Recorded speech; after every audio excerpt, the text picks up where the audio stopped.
आणि थेट जाऊयात आशिष शेलार माध्यमांशी बोलतायत। विरोधकांचा नामोहरम करण्यासाठी गळे चिरणे याचे धडे गिरवले गेलेत का? महाराष्ट्राला हे माहिती पाहिजे।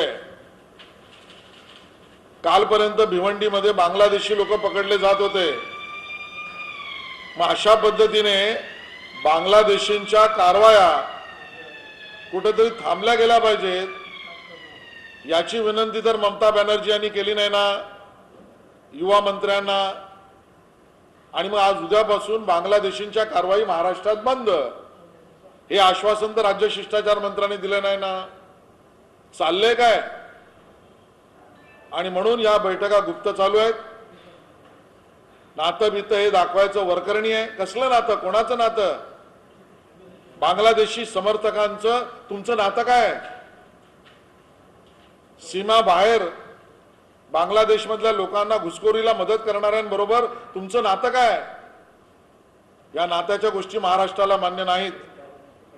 हे रोजगार पळवण्यासाठी, महाराष्ट्रात हिंसाचार करण्यासाठी आणि बरोबरीने बांगलादेशींवरच्या कारवाई बंद करण्यासाठीच्या बैठका गुप्त चालू आहेत, असा आमचा थेट आरोप आहे।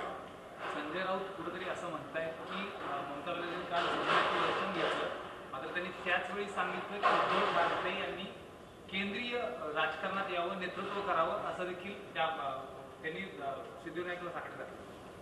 मला याच्यावर भाष्य करायचं नाही, कारण सिद्धिविनायकाच्या चरणी कोणी काय सांगावं हा यांचा त्यांचा प्रश्न आहे। केंद्रीय स्तरावर आमच्या समोर बाया फुगवण्यासाठी ज्यांना यायचंय त्यांचं कंडू शमन लवकर होईल। आपापसात तर अगोदर नेता कोण येतं ठरवा। ममता बॅनर्जींचं आगमन याचा अर्थ कुठेतरी शिवसेना आणि राष्ट्रवादीचे नेते काँग्रेसला जाऊन प्रादेशिक पक्षाचं महत्व वाढवत आहेत का? बघा, दुर्दैवाने काँग्रेसला ना स्थिती, ना स्थान, ना वेळ, ना काळ, ना इज्जत, ना किंमत महाराष्ट्रामध्ये काहीही काँग्रेसला द्यायला ते तयार नाही।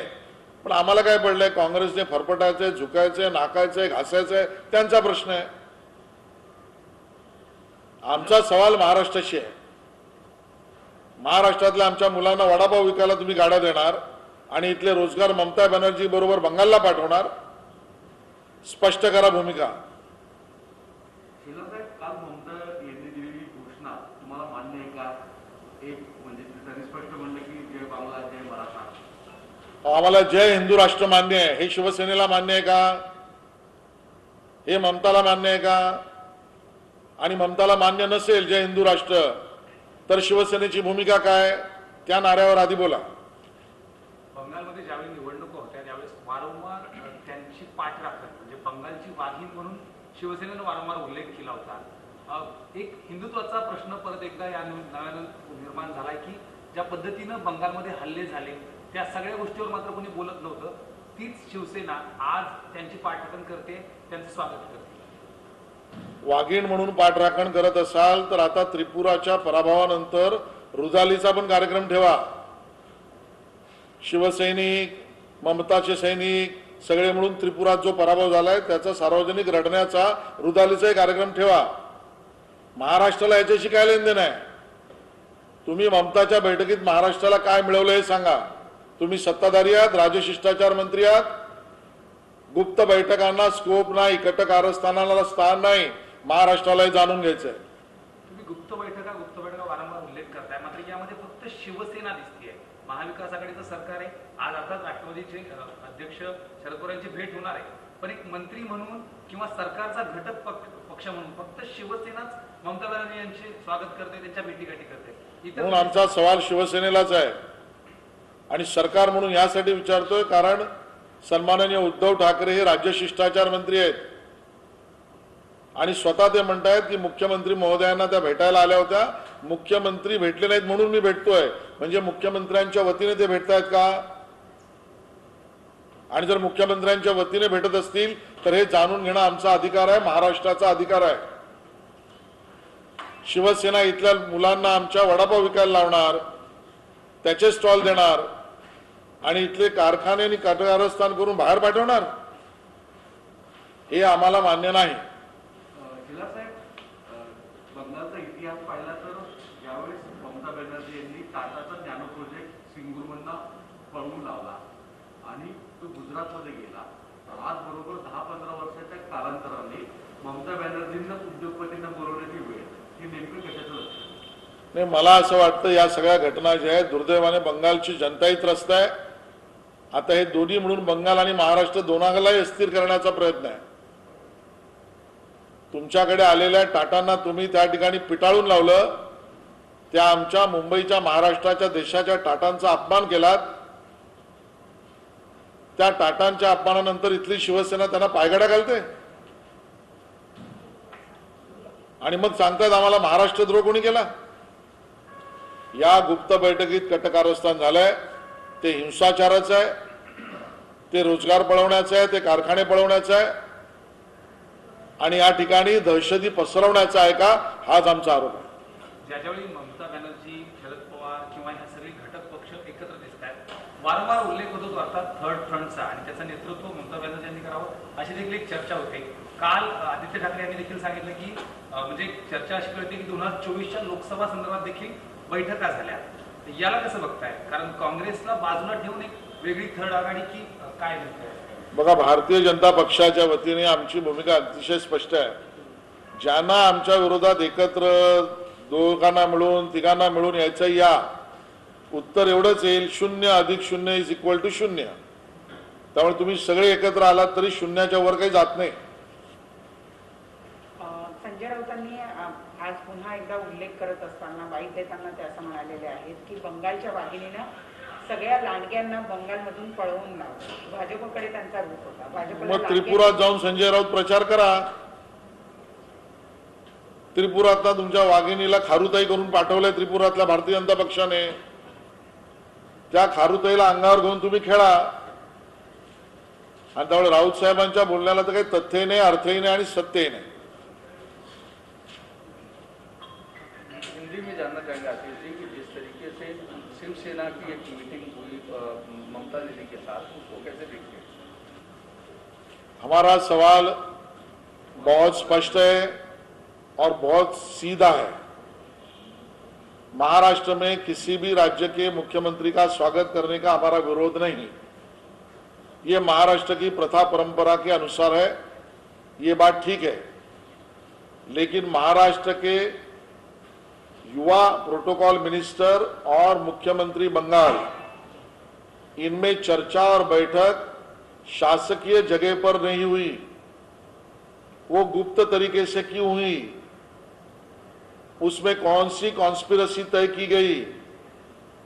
इस बैठक में क्या चर्चा हुई? इसका कोई अधिकृत लेखा जोखा सरकार की तरफ से प्रसिद्ध नहीं किया गया है. वजह क्या है? इस तरीके से गुप्त तरीके से मिलना और उसकी चर्चा बाहर न लाने देना या उसका अधिकृत लेखा जोखा महाराष्ट्र को न बताना, ये शिवसेना क्यों कर रही है? पूरे देश के सभी राज्यों में विकास हो, इंडस्ट्री बढ़े, रोजगार निर्मित हो, ये तो भाजपा की भूमिका है. लेकिन हमारा डर यह है, शिवसेना जो सत्ताधारी है, ये पहली बार हो रहा है कि सत्ता में बैठे हुए लोग महाराष्ट्र के अपने राज्य से इंडस्ट्रीज और व्यवसाय को महाराष्ट्र से एक्सपोर्ट कर रही है अन्य राज्यों में. अन्य राज्यों में बढ़े, इसका हमारा विरोध नहीं, लेकिन महाराष्ट्र की सरकार ये धंधा क्यों कर रही है? अपने राज्य में बुलाकर लोगों को यहाँ के इंडस्ट्री लेके जाओ, यहाँ के रोजगार निर्मित लेके जाओ, यहाँ के कारखाने लेके जाओ. ये फैसिलिटेशन, दूध का काम क्यों कर रही है शिवसेना? ये महाराष्ट्र द्रोह नहीं है क्या? हमें जानना चाहते हैं कि चर्चा हुई क्या दोनों की आपस में, बंद दरवाजे में क्यों हुई? बंगाल में जैसे विपक्षी लोगों को गले की चीर कर हत्या कर दी गई, उस प्रकार का दहशतवाद, आतंकवाद और हिंसाचार महाराष्ट्र में विरोधकों के साथ करने की तो चर्चा नहीं हुई ना. हमें यह भी जानना है, कल परसों तक मुंबई में, महाराष्ट्र में इलीगल माइग्रेंट बांग्लादेशी के ऊपर कार्रवाई हो रही थी. ममता दीदी के आग्रह पर शिवसेना ने इस कार्रवाई को रोकने का काम तो नहीं न तय किया. पूरे महाराष्ट्र को इसकी जानकारी चाहिए और इसके लिए हमें लगता है इस प्रकार से अधिकृत कोई भी नैरेटिव या कोई भी प्रेस न देने का मतलब इसी प्रकार की गैर कानूनी बातों की चर्चा हुई है और ये महाराष्ट्र के हित में नहीं है। कल से जिस तरीके से बाइट्स आ रहे हैं उसमें कहा जा रहा है कि उद्धव ठाकरे नहीं पहुंच पाए इसलिए आदित्य को वहां भेजा गया। तो बतौर सीएम रिप्रेजेंटेटिव आदित्य वहां पहुंचे तो और इस बात को गुप्त रखा जाता कैसे?